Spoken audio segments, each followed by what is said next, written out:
um caderno do jornal Folha de São Paulo, o caderno chamado Folhatim. O objetivo da comunicação foi cumprido, elas conseguiram alcançar certamente a esse grupo.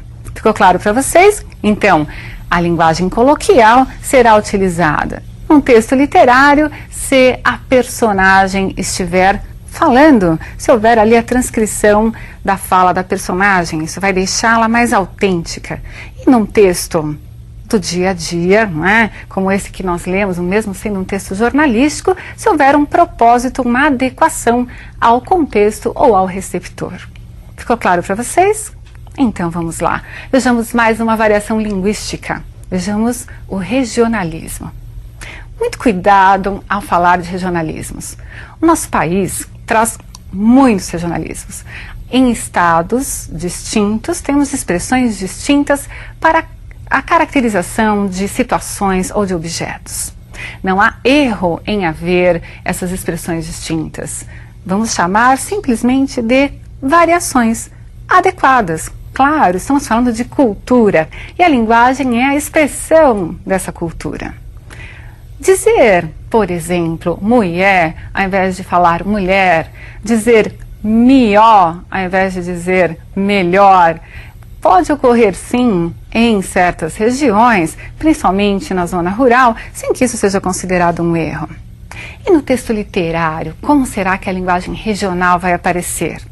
Vocês vão perceber que há uma apropriação da linguagem regional de expressões típicas de determinado grupo e também, no meio dessas expressões regionais, os autores podem optar pela linguagem coloquial. Então, coloquial, culta e regional, mas vocês devem se preparar para distinguir exatamente o que é regional, aquela construção que é própria do coloquialismo e aquela expressão que foi escrita seguindo as normas gramaticais, a chamada norma culta. Vamos ler um texto de Guimarães Rosa. Guimarães Rosa, brilhante autor, traz uma série de textos, livros interessantíssimos, com muitos exemplos de regionalismos misturados à norma culta e até aos chamados arcaísmos. Então ele vai buscar lá longe algumas palavras que já nem são utilizadas no nosso vocabulário e mescla a norma culta, a linguagem coloquial, os regionalismos e o arcaísmo, que mostra a erudição, conhecimento da linguagem de forma mais aprofundada, até histórica. Vamos ler o texto. Seu Quinquim olhou também. Teria por gosto aproveitar uma curta folga. Colher um ananás? Não, dava muito trabalho. Estão azedos, de certo. Apertam na língua, piores do que o gravatás. Seu Quinquim se mostra alegre. Às vezes banzativo, ora a dar um ar de riso. Ele está nos dias de ser pai. Não tardava mais uma semana. Vocês perceberam algumas expressões que são tipicamente regionais? E há também coloquialismos ali, não é? Por exemplo, ao invés de dizer senhor Quinquim ou senhor Joaquim, não é? Apareceu seu Quinquim. Quem no dia a dia não usa o seu ao designar uma pessoa até achando que está falando ali formalmente? Ô, seu José, tudo bem com o senhor? Raramente se ouve, senhor José, como está o senhor? Né? Então veja, essa é uma apropriação da linguagem coloquial que foi feita ali num texto literário.